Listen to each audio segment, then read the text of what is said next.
We all come in and sit down. We gotta talk. They're saying Diddy is about to go broke. Now, let's talk about it, y'all. Diddy thought he dodged the big one. No Smex trafficking conviction, no Rico convict conviction, just about two-man at conventions, and this man thought he was just going tiptoe out the door with some bail. Now listen, Judge Aaron told him to sit down before he sits them down. But y'all, let's actually talk about how Diddy forgot one thing, the civil cases. And now Jane Doe, the escorts, and every person who's ever got flown out under pressure just got a legal cheat code and they're coming straight for his money. Y'all, let's get into this because all I gotta say is, baby, we love to see it. Now, first of all, I want everybody on the internet to understand what Diddy was actually convicted of and why it's a civil lawsuit, Gold Marine. All right, so let's get into it because this part matters more than people, and the duty supporters realize a lot of fat folks heard Mann Act and thought it was some dusty technical law. Now, I'm not gonna lie, it is dope. It is rooted in racism, white slavery. However, over the years, it evolved and is one now the most powerful tools that prosecutors use in sex trafficking. All right, y'all got that. Now let's get into this. All right, so the Mann Act noun is a federal mex crime statute,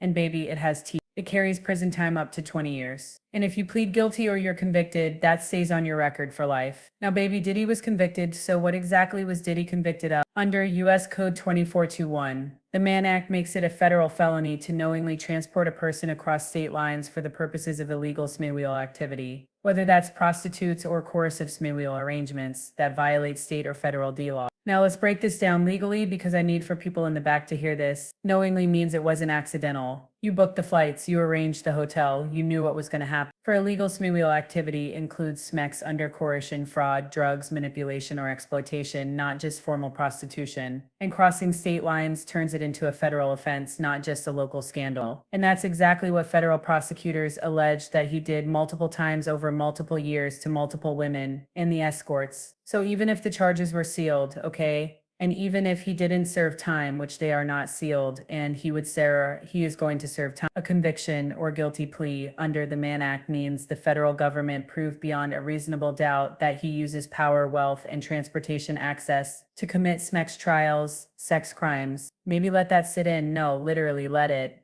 Okay, now here's why the conviction is a civil lawsuit jackpot. It removes the burden of proof for future plaintiffs. That's right. Jane Doe and the escorts don't need to prove that Diddy intended to exploit them across state lines. All they have to do is show up and say, Yana, here's his federal conviction. He's already been found guilty of doing this exact thing. They don't need him to be convicted of smex traffic. They only need to show by a preponderance of the evidence that it's more likely than not that he harmed them. A Mann Act conviction is like a neon sign for the judge saying, this man has done this before. This isn't theoretical. The Mann Act makes him legally vulnerable even without jail time. Because let's be clear, Diddy may be able to avoid a lengthy prison sentence, but legally he's now a convicted SMX offender under federal law. That's admissible, that's powerful, and in a civil court, baby, that's money. The survivors don't need to prove consent was absent. They don't need to prove, oh, I didn't consent. I didn't want it. They don't have to sit up in front of those juries and listen to them watch all their horrors and being like, nah, you wanted it. The law has already said it didn't matter because under the Mann Act, consent is invalid if the sexual activity involved fraud, manipulation, or abuse of power. So when people say, well, they agreed to go, the court has already decided. The agreement was not legally valid. You cannot legally agree to let somebody exploit you like that. Now here's the translation for the timeline and the people in the back. Diddy just didn't take a PR hit, y'all. He was legally branded as someone who exploits women using power, travel, and coercion. Even if he never wears an orange jumpsuit, and he will. Even the best estimate, Mark Gargos, has him as a year. His money is now on the table and the bill is coming due. But y'all, let's also focus on the civil fallout. Actually, these two convictions opened the lawsuit floodgates. Diddy's Mann convention didn't close that chapter. It cracked the safe open because now that Diddy's been formally convicted of a federal sex crime, what's that mean? Every person who has ever been flown out, locked down, coerced, rugged, assaulted, manipulated, or just controlled by this man in a spectral context. Baby, they have legal ammo there. Who are we talking about? Jane Doe, the escorts, any background dancers, industry girlfriends, paid for plus ones. I'm just saying. And did he pay for their time, not their body? And the ones who were told this is how it works, get used to it. And anyone who had to play alone to survive now, thanks to collateral, estoppel, legal term. Diddy can't just show up in court and say, I didn't do that because the federal government already said, yes, you did. In fact, do that. The Mann Act conviction means every survivor's legal team gets to skip step one. They don't have to prove if he's guilty. They get to focus on how much he owes. And baby, of course, this is about money, not prison. But again, don't let people screw you with the okie, okay? Don't let people screw you with the okio. Oh no, why are you doing civil? You just want money. Hell yeah. Run that fool's pockets up. Because without that money, these people wouldn't be on their hands and knees begging for pennies doing his evil work. All right. This is about money, not prison. The criminal court gave us the label. The civil court is going to send the invoice. Under the Trafficking Victims Protection Act and the related civil statutes, these survivors can now sue for pain and suffering, psychological trauma, emotional distress, loss of income, punitive damage, attorney's fees, and lifetime therapy costs. And those numbers add up fast. If one woman wins a $5 million judgment, that sets a precedence for the next, and the next, and the next. And this is how predators lose everything after the verdict. Diddy is now one mistake away from losing it all forever. And baby, we love to see it. And here, because you guys, I don't listen, this is a point of discourse, but even a fool can see that right now. And by fools, I mean everybody but his supporters outside can see that now that there's a federal conviction on record.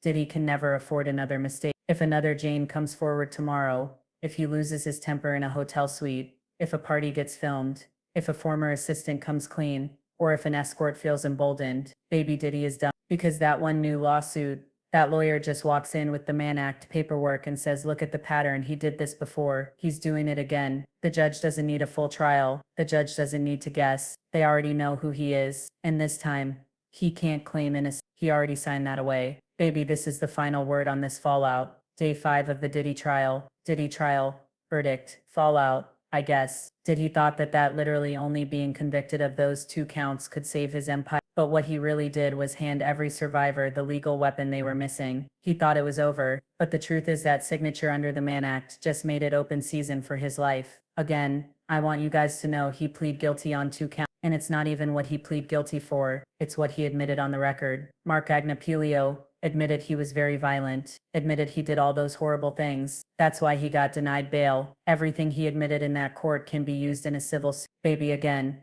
the Mann Act blew the door open. And get this, the feds might not be done. The Mann Act wasn't just a slap on the wrist, it was a wedge, a crack in the dam, and now the water is rushing in civilly and perhaps even criminally. Let's be clear, when the federal court convicts you under the Mann Act, you don't just lose reputation, you lose protection. How? Well, how about this? First, the civil floodgates are wide open. Every woman who thought, well, I can't sue, no one would believe me, now has something powerful in their corner. Federal conviction, confirming this man used SMMET's power and interstate travel to exploit women. This is the legal equivalent of blood in the water, and that sharks are circling with lawsuits, lawyers, and trauma timelines. And the Trafficking Victims Protecting Act, that's a TV which works hand in hand with the Mann Act, gives survivors up to 10 years from the date of discovery to file civil claims for coerce, drug fuel manipulation, emotional and psychological abuse, commercial exploitation, and anything tied to a pattern of grooming and trafficking. And the best part is,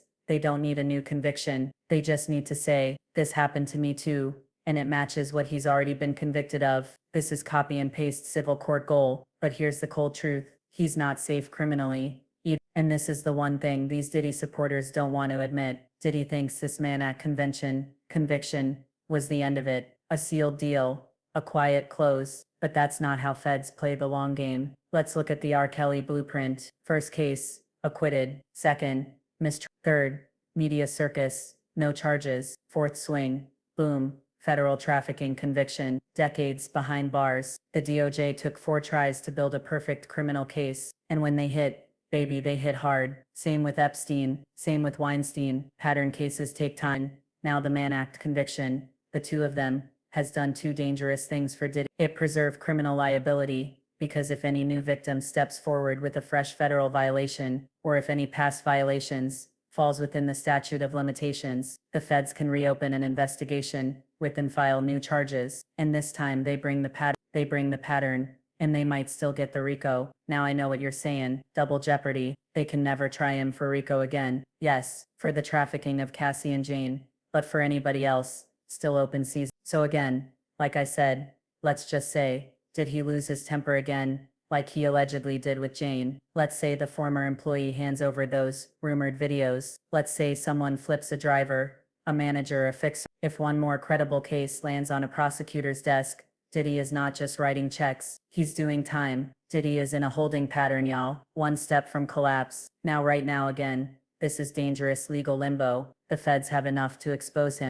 The civil suits are lining up to bankrupt him. One more misstep and he is R. Kelly too. He doesn't even have to assault anyone new. If a case from 2016-17 surfaces and falls within the 10-year window, he could be charged under the same law he just literally got convicted of. But this time it's gonna be worse. And because he's already a convicted SMEX offender, the next jury won't be asking if, they'll be asking how many years. Baby Diddy tried to close the door with a sealed deal, but what he really did was leave it unlocked and light a fire on the way out. Civilly, he's vulnerable. Criminally, he's on probation, without papers. Financially, the invoices are coming. Baby, one misstep, one more Jane, one more temper tantrum. And the government that let him slide this, I'm sorry, not the government, the jury that let him slide this time, baby, they will swing again. And next time they're saying they might not miss. Woo! Baby, this is some heavy stuff. What do y'all think about this? Because at the end of the day, Jane's case is just a start. Jane Doe may potentially file suit again. If she did, it would outline rugging, rape, psychological control, and exploitation across multiple states, the exact blueprint for the Mann Act charge. And because Diddy has already pled guilty to similar behavior, her legal team has momentum. But what happens when the escorts file? What happens when a second Jane Doe, if they exist, steps forward, or a third or a fourth or a fifth? If even one wins a multi-million-dollar verdict, the rest will follow. This isn't a gossip headline anymore. It's mass tort territory. You guys keep this in mind, okay? And I want everybody to know this, and just keep hope alive, because the universe always bends to the arc of truth. Okay, again, keep it in mind. Let's end this with a little hope and a little heat, because if you've been watching this and thinking, where's the justice? Baby, you're not alone. Diddy is, I don't think justice was served yet. There's whispers of charges in California, maybe New York, maybe federal RICO, and maybe they'll file, or maybe they won't. But I'm gonna tell you what I do know, and what I do think. Justice doesn't always come in a form of a courtroom. Sometimes it shows up in a mirror. And Diddy is a man who survived off control, intimidation, manipulation, for over 2 decades. That's not just strategy, that's identity. And now that identity is under threat, Diddy is no longer in control. He's being watched, he's being whispered about, he's being laughed, he's being outed in court records, sealed deals, and public opinion. And a man like Diddy, baby, he doesn't collapse quietly. And lastly, that brings us to the real danger, Diddy's own nature. See, the most dangerous thing about Diddy isn't what's been proved, it's what he still believes he can get away with. And that's why, whether or not charges are ever filed again, he's gonna make a mistake, because Diddy can't help but Diddy. He can't stand being humiliated. He can't sit still. He can't stop asserting power, even when the world is saying stop. So when you ask where justice is, it might not be in a jury verdict. It might not come from the FBI, and it might not come from California or New York. It might come from Diddy's own hand, from the one bad night where he can't contain himself, from the next Jane he underestimates, from the next phone he gets to destroy, from a fixer who's had enough, or from the escorts that have jet lag and they're mad. He flew them out on Southwest Spirit Airlines. Baby, a reckoning is coming,